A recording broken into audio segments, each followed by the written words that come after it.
The power structure has not changed, except for a few individuals who are noteworthy, the Kennedy family, and of course Obama.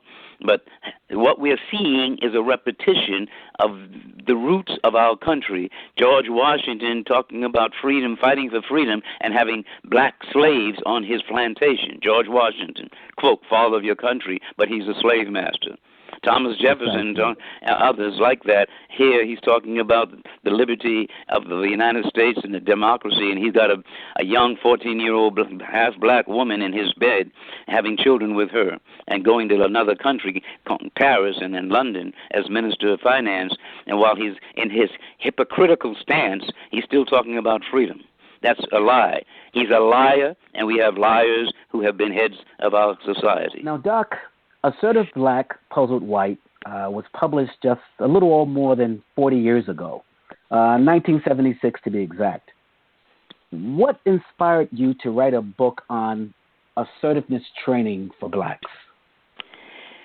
Well, three quick reasons. One, everything I was reading was written by white therapists, academicians, and it did not relate to the multicultural experience.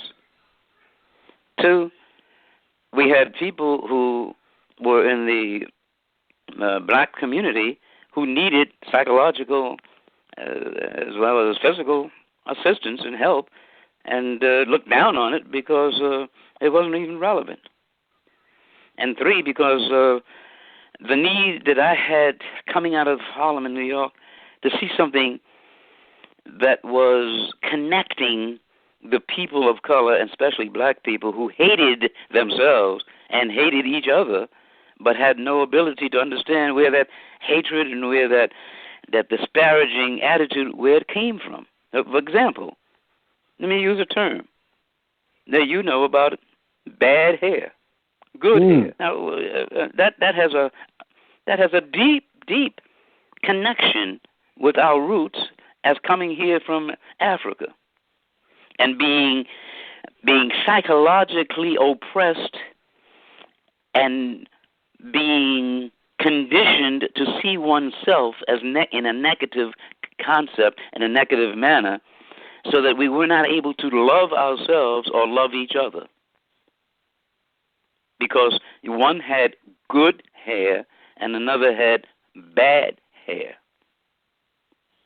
And we internalize those kinds of announcements from people in authority and power, and that's what gave us our identity. And I later found out, and Clark's kind of push towards disciplined study and understanding, that a man by the name of W.I. Thomas said, whatever people perceive as real becomes real in its consequences.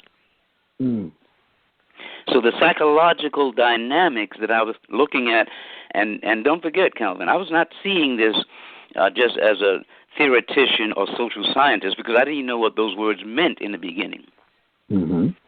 But I did have the feelings that I grew up in a community that was noteworthy, Harlem in New York, for Joe Louis and Sugar Ray and the Apollo and for jazz and the hit and the boogie woogie and music and Count Basie and Duke Ellington and the roots of Harlem were very strong throughout the United States. But I found that people would be dancing and singing in front of white folks and having a good time and entertaining them, and among themselves they were disorganized, not unified, and hated each other. Sounds like a lot hasn't changed. Now you got it.